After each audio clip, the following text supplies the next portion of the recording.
دور میں آخری نبی کے لیے طے فرمائی. آخری نبی صرف مکہ مکرمہ کے لیے یا مدینہ منورہ کے لیے یا جزیرۃ العرب کے لیے برپا نہیں کیے گئے. آخری نبی پوری انسانیت کے لیے برپا کیے گئے. جس طرح وہ جزیرۃ العرب کے لیے پیغمبر تھے، ویسے ہی وہ ہندوستان کے بھی پیغمبر تھے، ویسے ہی وہ امریکہ کے، یورپ کے، افریقہ کے، ایشیا کے، آسٹریلیا کے پیغمبر تھے.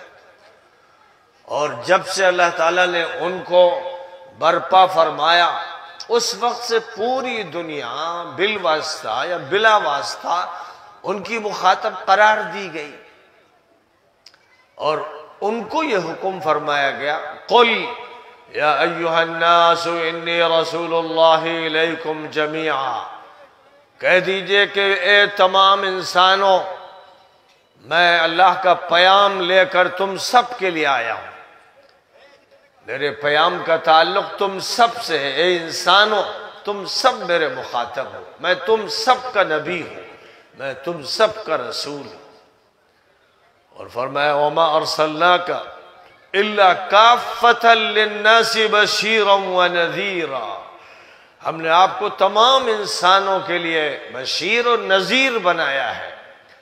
بشیر ان کے لیے جو آپ کی دعوت پر لبیک کہیں، آپ پر ایمان لائیں، آپ ان کو بشارت دیجئے، خوشخبری سنائیے. اور جو ابھی ایمان سے محروم ہیں ان کو خبردار کیجئے، آگاہ کیجئے، متنبہ کیجئے، خطرے سے باخبر کر دیجئے. تو اللہ تعالیٰ نے تمام انسانوں کے لیے آخری نبی کو بشیر و نذیر بنایا. اور یہ اعلان کہ آپ آخری نبی ہیں، سورۃ الاحزاب کی اس آیت کریمہ میں فرما دیا گیا کہ ما کان محمد ابا احد من رجالکم ولکن رسول اللہ وخاتم النبیین. محمد صلی اللہ علیہ وسلم تمہارے مردوں میں سے کسی کے باپ نہیں ہیں، وہ اللہ کے رسول ہیں، اللہ کے پیغمبر ہیں، اور نبیوں کے سلسلے کو ختم فرمانے والے ہیں.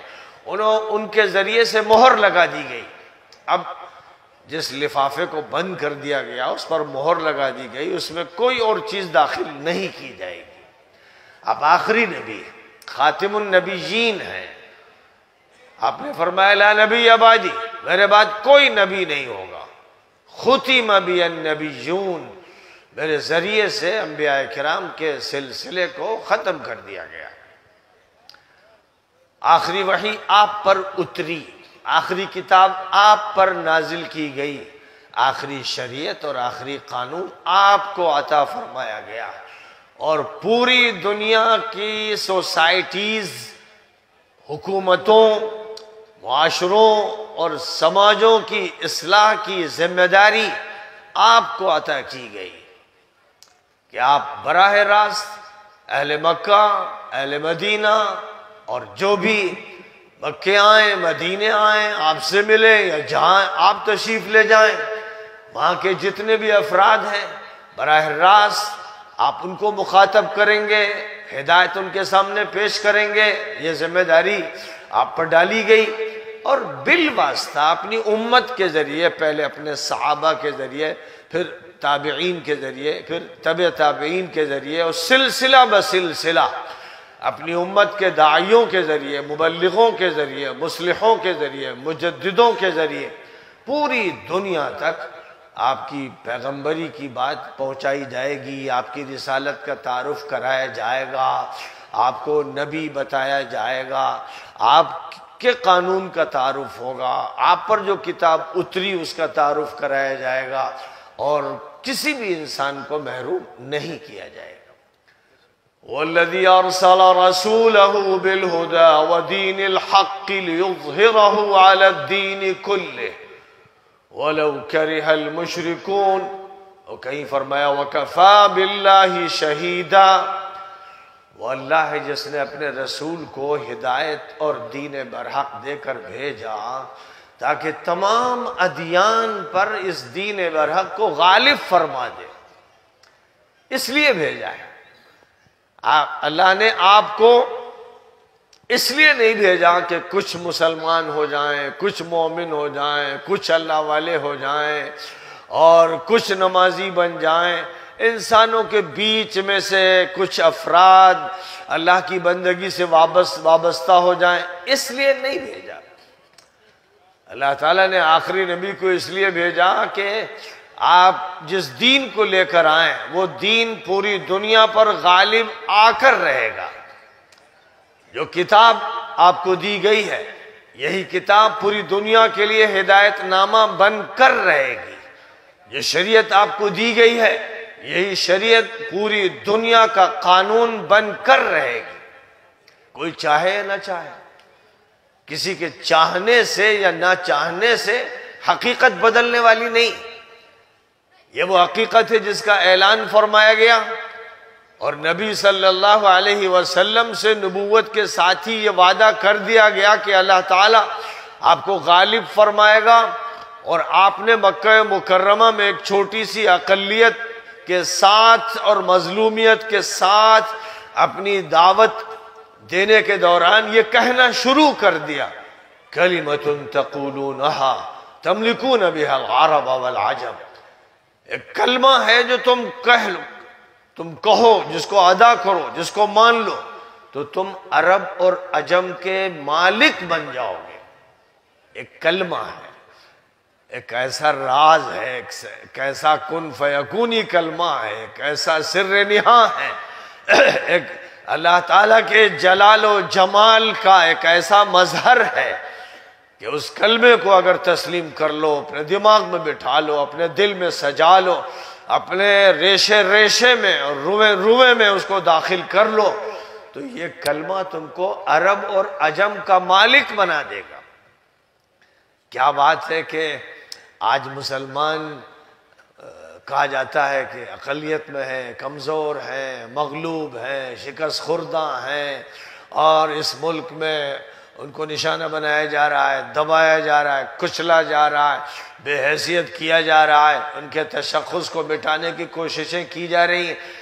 عجیب بات ہے کہ نبی کہتے تھے 1450 سال پہلے کہ ایک کلمہ ہے جو کہہ دو عرب و عجم کے مالک بن جاؤ گے، اور ہم سب وہی کلمہ کہہ رہے ہیں، لا الہ الا اللہ، لا الہ الا اللہ۔ پھر کیا بات ہے کہ ہم عرب و عجم کے مالک نہیں بن رہے ہیں، بلکہ جو عجم ہیں، جو عرب ہیں، ان کا حال یہ ہے کہ وہ خود ظالموں کے غلام بن رہے ہیں، اور جو عجم ہیں وہ تماشا دیکھ رہے ہیں اور وہ ہم پر غالب آ رہے ہیں۔ یہ کیا قصہ ہے؟ نبی یہ کہہ رہے ہیں اور قصہ کچھ اور دکھ رہا ہے۔ تو بس یوں سمجھ لیجئے کہ کسی چیز کی ایک تصویر ہوتی ہے اور کسی چیز کی ایک حقیقت ہوتی ہے۔ اگر یہاں یہ بتا دیا جائے کہ ایک سانپ اس وقت اس مجمع کے اندر نکل آیا ہے اور وہ کسی نہ کسی کرسی کے نیچے ہے، اتنی بات اگر کوئی شخص کہے سنجیدگی سے، لوگوں میں بھگدڑ مچ جائے گی، لوگ اپنی اپنی کرسیاں چھوڑ کے بھاگیں گے۔ یہ کہہ دیا جائے کہ جنگل سے کوئی شیر نکل آیا ہے، چیتا نکل آیا، تیندوا نکل آیا ہے، اور ہو سکتا ہے کہ وہ اس مجمع تک پہنچ جائے تو ایسی بھگدڑ مچے گی، لوگ گھروں میں بھاگیں گے اور گھروں کی کنڈیاں چڑھا لیں گے، صرف ایک خبر سے۔ ابھی وہ خبر آنکھوں کے مشاہدے میں نہیں بدلی، لیکن ایک حقیقت کا جب اعلان ہوگا تو اس حقیقت کے اعلان سے، اس کی خبر سے یہ ہیبت طاری ہوتی ہے۔ اور اگر بہت سے کیلنڈر ایسے ہوں جس میں اژدہوں کے فوٹو ہوں، شیر اور دیگر درندوں کے فوٹو ہوں، تو ایک بچہ بھی تماشا کرتا رہے گا، ہاتھ مار دے گا، شیر پر ہاتھ مار دے گا، اور کوئی اسے رون دے گا، اس لیے کہ وہ تصویر ہے، حقیقت نہیں۔ آج اسلام کی تصویر ہمارے پاس ہے، شریعت کی تصویر ہمارے پاس ہے، قرآن پاک کا مظہر ہمارے پاس ہے، دینی تعلیم کے ادارے ہمارے پاس ہیں، لیکن اس کلمے کی حقیقت ہمارے پاس نہیں ہے جو بلال کو عطا کی گئی۔ تو کفر کے سرغنے تھک گئے مارتے مارتے، ستاتے ستاتے، لیکن بلال کے ایمان کو کوئی چھین نہیں سکا۔ خبیب کے ایمان کو، خباب کے ایمان کو، عمار کے ایمان کو، یاسر کے ایمان کو، سمیہ کے ایمان کو، مکہ مکرمہ کے وہ مظلوم جن کو کبھی انگاروں میں لٹایا گیا، کبھی چٹائی میں باندھ دیا گیا، کبھی گلے میں پھندے ڈال دیے گئے، ان کے ایمان کو کوئی متزلزل نہیں کر سکا، بلکہ ان کے ایمان نے مکہ مکرمہ کے خاندانوں میں زلزلہ برپا کر دیا۔ لوگ لگتا تھا کہ ہشکولے کھا رہے ہیں، اور ان پر ایک زلزلہ مسلط کر دیا گیا ہے، اور وہ نبی کے پاس اپنے ڈیپوٹیشنز اور وفد لے کے آ رہے ہیں کہ آپ نے کیا بکھیڑا چھیڑا ہے۔ خاندان ٹوٹتے چلے جا رہے ہیں، بیٹا باپ سے الگ ہو رہا ہے، شوہر بیوی سے، بیوی شوہر سے الگ ہوتی چلی جا رہی ہے۔ کیا یہ قصہ ہے؟ ہر گھر بکھر رہا ہے، اور جو ظلم پر تلے ہوئے تھے اور کفر کر رہے تھے، شرک کر رہے تھے، ان کے گھر خود بکھر رہے تھے، ٹوٹ رہے تھے، وہ پریشان تھے۔ اسلام ایک چیلنج تھا، اور اس چیلنج کو وہ قبول نہیں کر پا رہے تھے۔ اس چیلنج کے ذریعے سے ان پر ایسی ہیبت طاری تھی، خدا کا ایسا جلال طاری تھا کہ وہ نبی کے پاس آتے تھے رجھانے کے لیے اور پیشکشیں رکھنے کے لیے کہ بھئی آپ کیا چاہتے ہیں؟ دولت چاہتے ہیں؟ دولت حاضر۔ آپ ہمارے اس علاقے پر بادشاہت چاہتے ہیں؟ بادشاہت حاضر۔ خوبصورت سے خوبصورت کسی عورت سے شادی چاہتے ہیں؟ ہم اس کے لیے حاضر۔ کوئی مرض ہے، اس کا علاج چاہتے ہیں؟ ہم حاضر۔ اور حضور کے چچا ابو طالب پر بھی اتنا دباؤ ڈالا گیا کہ بھتیجے کو روکیے، ان کی وجہ سے تو ایک زلزلے کی کیفیت برپا ہے، ہر گھر ہل رہا ہے اور ہر جتھا ٹوٹتا چلا جا رہا ہے۔ تو انہوں نے محسوس کیا کہ بڑا دباؤ ہے۔ بھتیجے سے کہا کہ بھتیجے، ایک وفد ذمہ داروں کا آیا تھا اور وہ اس طرح کی بات کر رہے تھے۔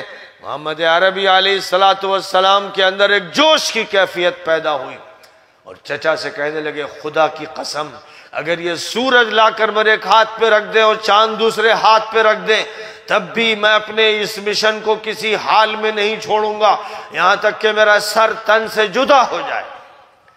یہ یقین، یہ ایمان، یہ طاقت، یہی وہ ایمان ہے جو پہاڑوں کو توڑ دیتا ہے، دریاؤں کو پاٹ دیتا ہے اور نظام کہنہ کو بدل دیتا ہے، جاہلیت کا قلقمہ کر دیتا ہے۔ اس ایمان میں ایسی طاقت ہے کہ یہ ایمان فرعون کو بھی اپنی کرسی سے بھگا دیتا ہے اور حامان اور قارون کو بھی راستے سے دور کر دیتا ہے۔ اس ایمان کی ایسی طاقت ہے، لیکن جب یہ ایمان حقیقت بن جائے، جب تک یہ ایمان فوٹو رہے گا تو ظاہر ہے کہ ہم لا الہ الا اللہ بھی کہہ رہے ہیں، محمد رسول اللہ بھی کہہ رہے ہیں، اللہ اکبر بھی کہہ رہے ہیں، سبحان اللہ بھی کہہ رہے ہیں، الحمدللہ بھی کہہ رہے ہیں، نمازیں پڑھ رہے ہیں، روزے رکھ رہے ہیں، زکوٰۃ دے رہے ہیں، حج کر رہے ہیں، اور تعلیم و تربیت کا بھی بظاہر انتظام نظر آ رہا ہے، لیکن غلبہ ہمارا نہیں ہو رہا ہے۔ تو اب لوگوں کو جو میسج جا رہا ہے کہ یار اسلام ڈھکوسلا ہے، یہ مولوی چیختے چلاتے ہیں، رکھا کچھ نہیں ہے، وہ خرافی، وہ توہماتی، وہ مشرک، وہ دیو مالا کے ماننے والے، دیوتاؤں کی پوجا کرنے والے، سیٹیاں بجانے والے، تالیاں بجانے والے، اور جنوں کی پرستش کرنے والے اور شیطانوں کے بندے، وہ اسلام کا مذاق اڑا رہے ہیں کہ بھئی یہ جو بڑے بڑے ملا مولوی ہیں اور یہ صوفی ہیں اور سنت ہیں اور مسجدوں میں نماز پڑھ رہے ہیں، یہ تو ہم پر غالب آ نہیں رہے ہیں۔ انہوں نے کہتے ہیں کہ ہم نے انگریزوں سے مقابلہ کیا اور ہم نے چنی اور چنا کیا اور آج ہم ان پر غالب ہیں، اور یہ ہمارے سامنے جھک رہے ہیں اور یہ ہماری جوتی سیدھی کرتے ہیں اور یہ ہمارے پاس حاضر ہوتے ہیں کہ ہم ایک نگاہ کرم ان پر ڈال دیں، یہ ہماری لیڈرشپ مانتے ہیں، یہ ہماری پارٹی کے ممبر بنتے ہیں، یہ ہمیں ووٹ دیتے ہیں، یہ ہماری ماتحتی قبول کرتے ہیں۔ یہ تو وہ لوگ ہیں، اور ہم قرآن کی تفسیر کرتے ہیں، تشریح حدیث کی کرتے ہیں، مدرسے میں پڑھاتے ہیں، ممبر پر کھڑے ہو کر قرآن کا مطلب بتاتے ہیں، وَلَا تَهِنُوا وَلَا تَحْزَنُوا وَأَنْتُمُ الْأَعْلَوْنَ إِن كُنتُم مُؤْمِنِينَ۔ دیکھو کمزور مت پڑنا، رنج و غم میں مبتلا مت ہونا، تم ہی غالب ہوگے، بالا دست ہوگے، سر بلند ہوگے اگر تم مؤمن ہوگے۔ تو جواب دینے والے یہ کہیں گے کہ ہم لوگ نماز کیا پھوکٹ میں پڑھ رہے ہیں، مومن نہیں کیا؟ رمضان کے روزے رکھ رہے ہیں، کیا مومن نہیں؟ ہم مومن نہیں کیا؟ یہ سوال پیدا ہوگا۔ کروڑوں مسلمان پوچھیں گے کسی مولانا سے، کسی خطیب سے، کسی واعظ سے، کیا آپ ہم کو مومن نہیں سمجھتے؟ اور اگر ہم مومن ہیں تو غلبہ کیوں نہیں ہوتا؟ تو اب بات قرآن کہے گا، مومن وہ ہے جو قرآن کی ہر آیت کو مانے، آیت کے ہر لفظ کو مانے، لفظ کے ہر حرف کو مانے، ہر حرف کی ہر حرکت کو مانے، جو پورے قرآن کو من و عن تسلیم کرے گا، جو نبی کی تمام تعلیمات کو قبول کرے گا، جو اسلامی نظام کو برپا کرے گا، جو معاشرے کی صحیح معنی میں اصلاح کرے گا، جو سماج کا سدھار کرے گا، جو فرد کی اصلاح کرے گا، فیملی کی اصلاح کرے گا، جو اللہ کے دیے ہوئے نظام اور اللہ کی دی ہوئی شریعت پر عمل پیرا ہوگا، اس کو یہ موقع حاصل ہوگا۔ ہم وعدہ اس کے ساتھ ہے، اِنَّا لَنَنصُرُ رُسُلَنَا وَالَّذِينَ آمَنُوا فِي الْحَيَاةِ الدُّنْيَا وَيَوْمَ يَقُومُ الْأَشْهَادُ۔ ہم اپنے رسولوں کی بھی مدد کرتے رہے اور ایمان والوں کی بھی مدد کرتے رہے، اس دنیا میں بھی کرتے رہے، اور جس دن گواہ کھڑے ہوں گے اس دن بھی ہم ان کی مدد کریں گے۔ وَإِنَّ جُنْدَنَا لَهُمُ الْغَالِبُونَ، ہمارا ہی لشکر غالب ہوگا۔ أَلَا إِنَّ حِزْبَ اللَّهِ هُمُ الْمُفْلِحُونَ، سن لو کان کھول کر کے اللہ کی پارٹی کامیاب ہوگی۔ جب یہ بات کہی جاتی ہے تو دائیں بائیں لوگ دیکھتے ہیں کہ پارٹی تو اکھلیش جی کی ہے، مایاوتی کی ہے، راہل کی ہے، اور فلاں و فلاں کی، اللہ کی پارٹی کہاں؟ اللہ کی پارٹی تو بمبئی سے کلکتے تک کہیں نہیں دکھ رہی ہے، اور کیرلا سے کشمیر تک کہیں دکھ ہی نہیں رہی۔ تو جب اللہ کی پارٹی نہیں ہے تو غلبہ کیسے ہوگا، کامیابی کیسے ہوگی؟ معلوم یہ ہوا اللہ کی پارٹی ہونی چاہیے، الا ان حزب اللہ، اللہ کا لشکر ہونا چاہیے، وَإِنَّ جُنْدَنَا، لشکر ڈھیلے ڈھالے کمزور اور مریل مسلمان نہیں ہونے چاہیے۔ حضرت عمر فاروق رضی اللہ تعالیٰ عنہ نے ایک شخص کو دیکھا کہ بزرگانہ چال سے چل رہا ہے جیسے حضرت شیخ ہو، تو پیچھے سے ایک کوڑا رسید کیا کہ یہ کون سی چال چل رہا ہے، بریل چال، چل اسلام مسلمان کی طرح چل۔ مسلمان کو مضبوط ہونا چاہیے، کوئی بیمار ہے تو بات الگ ہے، یا بہت بوڑھا ہے تو بیچارہ وہ مجبور ہے، مجبور ہونے کی وجہ سے وہ ایسی چال چل رہا ہے۔ لیکن کوئی اچھا ہٹا کٹا نوجوان ہے، آج کل بہت سے نوجوانوں کو شوق ہو گیا شیخ بننے کا، تو وہ مشیخت اختیار کرتے ہیں کہ بزرگ لگیں، لوگ سمجھیں کہ یہ بزرگ ہیں، ایسے لوگوں کے کوڑے لگنے چاہیے۔ حضرت عمر ہوتے تو ان کی پیٹھ دوہری کر دیتے کہ اسلام جوانوں کو چاہتا ہے۔ حضرت عائشہ صدیقہ رضی اللہ تعالی عنہا نے بھی ایک شخص کو دیکھا کہ بڑی مریل سی چال چل رہا ہے، کہ کہا کہ یہ کون سی چال چل رہا ہے، یہ چال تو حضور نہیں چلتے تھے، یہ چال تو اسلام کی چال نہیں۔ یعنی اس طرح کی جو چال ہوتی ہے وہ بتا دیتی ہے کہ کیا اطوار ہیں، کیا عادتیں ہیں، کیا سوچ ہے، کیا مزاج ہے۔ تو اب اس سے آپ اندازہ کیجئے کہ اللہ میاں کے ہاں کتنی گہرائی سے بات دیکھی جاتی ہے اور نصیحت کی جاتی ہے۔ وَعِبَادُ الرَّحْمَنِ الَّذِينَ يَمْشُونَ عَلَى الْأَرْضِ هَوْنًا وَإِذَا خَاطَبَهُمُ الْجَاهِلُونَ قَالُوا سَلَامًا۔ رحمان کے بندے چلتے ہیں تو تواضع کے ساتھ چلتے ہیں، اکڑ کے نہیں چلتے، اتراتے ہوئے نہیں چلتے، اور کمزوروں کی چال اور مریل انسانوں کی چال نہیں چلتے، مضبوط چال چلتے ہیں، لیکن تواضع کے ساتھ۔ وہ سمجھتے ہیں کہ ہم اللہ کے بندے ہیں، ہم آقا نہیں ہیں، ہم مالک نہیں ہیں، ہم حاکم نہیں ہیں، زمین اللہ کی ہے، آسمان اللہ کا ہے، بر و بحر اللہ کے ہیں، اور ہم اللہ کے غلام ہیں، بندے ہیں، ہم اس کے سامنے سر جھکانے والے ہیں۔ تو وہ زمین پر بندگی کی چال چلتے ہیں۔ چال تک کو بیان کیا گیا، وَلَا تَمْشِ فِي الْأَرْضِ مَرَحًا، زمین پر اتراتے ہوئے مت چلنا، چلنے تک کی ہدایت دی گئی۔ اور تو بہت سی باتیں ہیں، قرآن پاک کو پڑھتے چلے جائیے تو دماغ سے لے کر انسان کے جسمانی وجود تک ہر طرح کی ہدایت ہے، ہر طرح کی اصلاح ہے۔ تو اب سوال یہ ہے کہ ہم مومن ہیں، یہ کافی نہیں ہے، کیونکہ اگر صرف اتنا کافی ہوتا تو پھر اللہ یہ نہ کہتا کہ قد افلح المؤمنون الذین هم فی صلاتهم خاشعون والذین هم عن اللغو معرضون والذین هم للزکاة فاعلون۔ وہ ایمان والے کامیاب ہوں گے جو خشوع اور خضوع والی نماز پڑھتے ہیں، جو زکوٰۃ بھی دیتے ہیں، خیر کے کام کرتے ہیں۔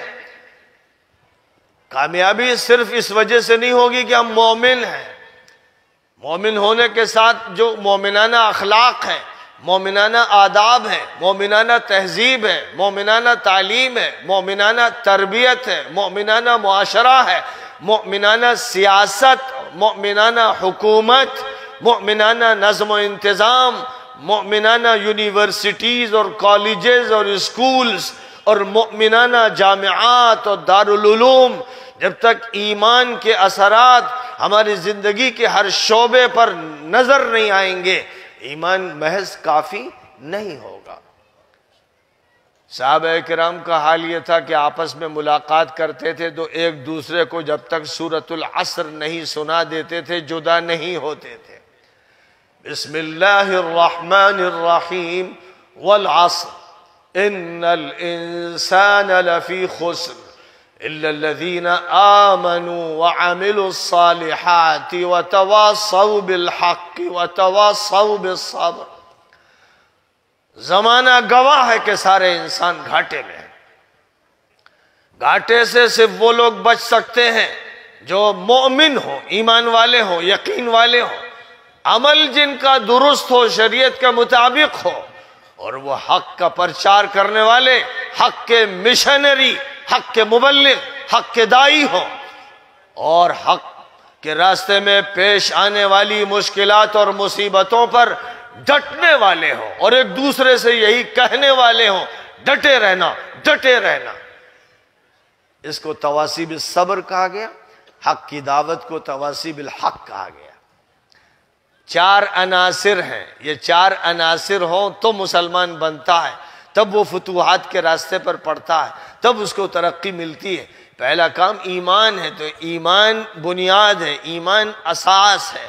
اب ایمان پر عمارت اٹھانی ہے صحیح عمل کی، شریعت کے مطابق عمل کی، عمل انفرادی ہو، عمل اجتماعی ہو، عمل ہمارا معاشی ہو، عمل ہمارا سیاسی ہو، عمل ہمارا انتظامی ہو، تعلیمی ہو، تربیتی ہو، جتنے بھی زندگی کے کام ہیں جن کے بارے میں اللہ نے ہدایات دی ہیں اور شریعت نے احکام دیے ہیں اور نبی صلی اللہ علیہ وسلم کی تعلیمات ہیں، ان سب کی ترجمانی وَعَمِلُوا الصَّالِحَاتِ کا لفظ کرتا ہے۔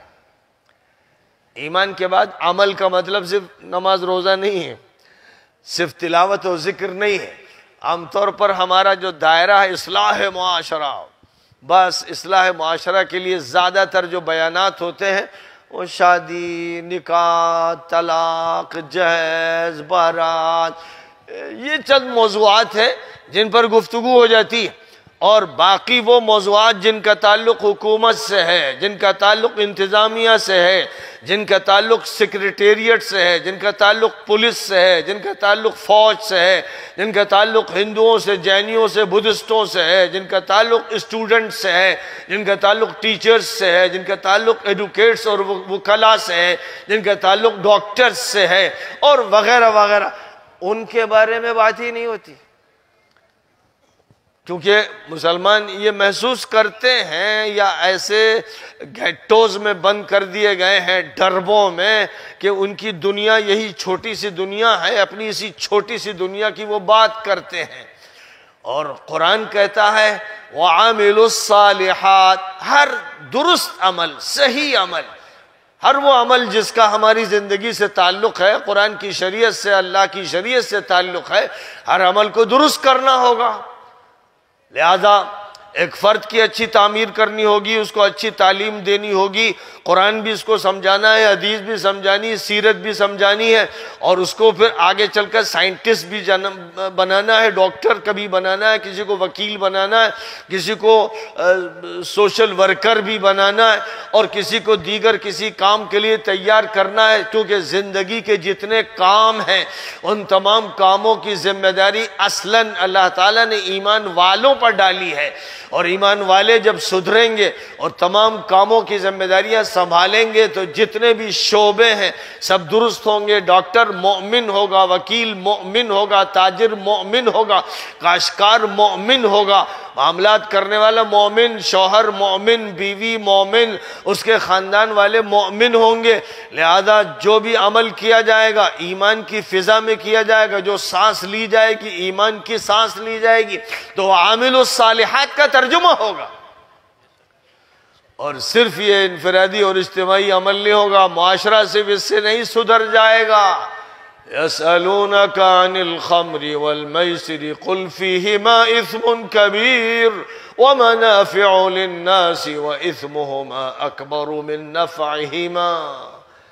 اے نبی، لوگ آپ سے پوچھتے ہیں شراب کے بارے میں اور جوئے کے بارے میں، اب بتائیے کہ جاہلیت کے دور سے یہ لعنتیں چلی آ رہی ہیں، کچھ مادی فوائد اس میں دکھتے ہیں، لیکن ان کا گناہ اور ان کا جرم ان کے مادی اور ظاہری فوائد سے بہت بڑھا ہوا ہے۔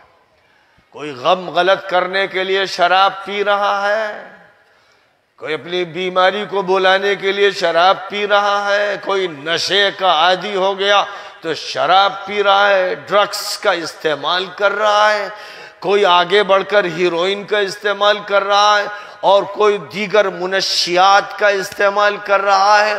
جو بھی یہ کر رہے ہیں مجرم، اور جو لوگ شراب کے لائسنس فراہم کر رہے ہیں مجرم، اور وہ حکومت جو شراب کو عام کر رہی ہے اور شراب کے لائسنس دے رہی ہے اور شراب کی بھٹیوں کو ختم نہیں کروا رہی ہے مجرم۔ جتنے بھی گناہ شراب کے نتیجے میں ہو رہے ہیں، جتنی طلاقیں ہو رہی ہیں، جتنی عورتیں مظلوم ہو رہی ہیں، جتنے بچے برباد ہو رہے ہیں، جتنے جوان آوارہ ہو رہے ہیں، اس کا گناہ حکومت پر ہے، حکومت مجرم ہے۔ شراب پر پابندی لگانا یہ کسی قوم کے اخلاق کو درست کرنے، اس کے ایمان کو صحیح کرنے، اس کی شہریت کی چول بٹھانے کے لیے ضروری ہے۔ شرابی معاشرہ نہ کسی کی عزت باقی رکھتا ہے، نہ کسی کا احترام باقی رکھتا ہے۔ جو شرابی معاشرہ ہے وہاں ماں باپ کی عزت نہیں رہتی، بہو بیٹی کا نہ احترام رہتا ہے، نہ ان کی عفت اور عزت کا خیال رہتا ہے، نہ بچوں کی معصومیت محفوظ رہتی ہے۔ یہ شرابی پورے معاشرے کو گندا اور ناپاک کر دیتا ہے۔ اور جو شراب نہیں پیتا لیکن نشہ آور گولیاں کھاتا ہے، ڈرگس استعمال کرتا ہے، منشیات کا استعمال کرتا ہے، یہ نشیڑو، بھنگیڑو، کمینہ، بدماش معاشرے کا ایک مجرم ہے، یہ معاشرے کا ایک کینسر ہے، یہ معاشرے کا ایڈز کا مرض ہے۔ یہ جس معاشرے میں ہوگا یہ ایک شرابی پورے معاشرے کو تباہ کر دے گا، گھر تباہ کر دے گا، بیوی کو طلاق دے گا، ماں باپ کو گالی دے گا۔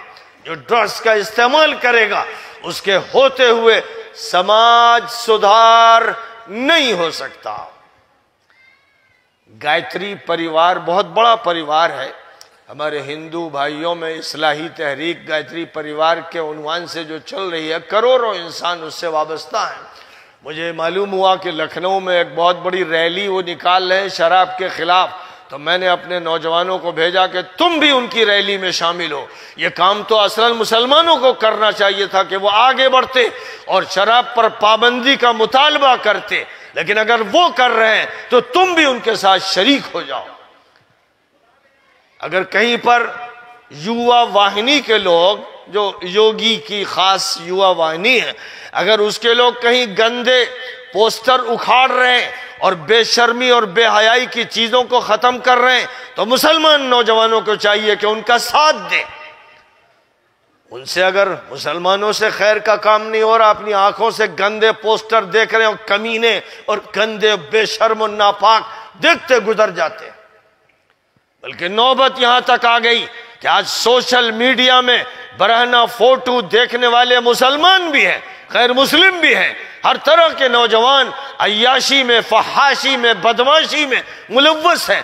الیکٹرانک میڈیا نے سب کو ذلیل کر دیا، کمینہ بنا دیا۔ ہونا یہ چاہیے تھا کہ پابندی لگائی جاتی فیس بک پر، واٹس ایپ پر اور انسٹاگرام پر، جہاں بھی فحاشی اور بے حیائی کی کوئی بات ہوتی اس پر پابندی لگائی جاتی۔ لیکن ظاہر ہے کہ اسرائیل کی ابلیسی حکومت اور UN کی ابلیسی مجلس شورا کا یہی کام ہے کہ پوری دنیا میں بے حیائی پھیل جائے۔ پوری دنیا کی عورتوں کو ننگا کرنے کا کام امریکہ سے چلا، یورپ سے چلا، سڑکوں پر ان کو برہنہ کر دیا گیا اور ہر بدکاری انہوں نے بے حیائی کے ساتھ کھلم کھلا کی۔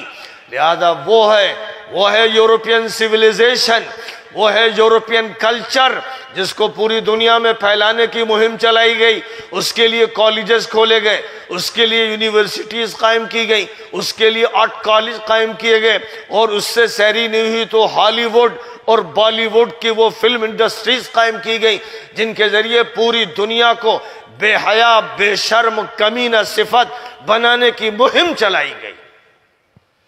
ہونا ہی چاہیے تھا کہ پوری دنیا کے مسلمان اور حیادار لوگ، پوری دنیا کے سوامی، پوری دنیا کے پنڈت، پوری دنیا کے فادر، پوری دنیا کا نظام چلانے والا عیسائیوں کا پوپ، پوری دنیا کے علماء اور حرمین شریفین کے امام اور خطیب میدان میں آ جاتے کہ ہم بے حیائی، بے شرمی، عیاشی اور فحاشی نہیں چلنے دیں گے۔ اگر مسجد حرام اور مسجد نبوی کے امام متفق ہو کر کہہ دیتے کہ محمد بن سلمان سن لے، اگر تو نے بے حیائی کا کوئی فیصلہ کیا اور تو نے اسرائیل سے دوستی کی اور تو نے عیاشی کے اڈے قائم کیے تو سب سے پہلے بغاوت کا بگل ہم بجائیں گے۔ اگر مسجد حرام کا امام یہ اعلان کر دیتا تو لاکھوں انسان اس کے ساتھ سڑکوں پہ آ جاتے، اور جس دن یہ واقعہ پیش آتا تو مسجد نبوی سے اور مسجد حرام مکہ المکرمہ سے آل سعود کی اینٹ سے اینٹ بجا دی جاتی اور ان کے قلعے گرا دیے جاتے اور اسرائیل کے اڈے ختم کر دیے جاتے اور امریکہ کے فوجی اڈوں کا خاتمہ ہو جاتا۔ لیکن آپ غور فرمائیے کہ ابلیس کی مجلس شورا نے ملکوں کو اپنا ممبر بنا کر ان کو جس طرح بے حیائی کا علمبردار بنایا ہے اور جس طرح عیاشی اور بے حیائی اور برہنگی کا نظام عام کیا ہے اور فلموں کا کلچر چلایا ہے، اس کے یہ اثرات ہیں کہ آج جس کو سعودی عرب کہتے ہیں جاہل اور اجڑ لوگ جو جزیرۃ العرب ہیں، آج اس سرزمین پر مدینہ منورہ میں بھی سینما گھر کھولے جا رہے ہیں۔ اب اس سے زیادہ کیا ہو سکتا ہے؟ بس قیامت ہی آ سکتی ہے۔ اس پر علماء کی خاموشی، میں نے بار بار للکار کر کہا، ندوہ ہو یا دیوبند ہو یا مظاہر العلوم ہو، وہاں کے علماء کی خاموشی مجرمانہ ہے، انہیں بولنا پڑے گا ورنہ اللہ ان کی بولتی بند کر دے گا۔ حق کا اعلان کرنا پڑے گا، حق کی للکار لگانی پڑے گی اور کہنا ہوگا کہ یہ زمین اللہ تعالیٰ نے اپنی بندگی کے لیے پیدا کی ہے، یہاں جو نظام قائم ہوگا وہ اللہ کی بندگی کا قائم ہوگا اور آخری نبی کی رسالت کی میراث کا نظام چلے گا۔ تو جب نبی مکہ مکرمہ میں کہتے تھے کلمۃ تقولونہا تملکون بہا العرب والعجم، ایک کلمہ ہے جسے تم کہو کا مطلب یہ نہیں کہ زبان سے قوالی کرو، یعنی اس پر ایمان لاؤ، اس کا اعلان کرو تو تم عرب اور عجم کے مالک بن جاؤ گے۔ یہ بات آپ مکہ مکرمہ میں کہہ رہے تھے اور جو لوگ سن رہے تھے وہ تعجب کرتے تھے، وہ حیران تھے کہ یہ کیسے ہوگا۔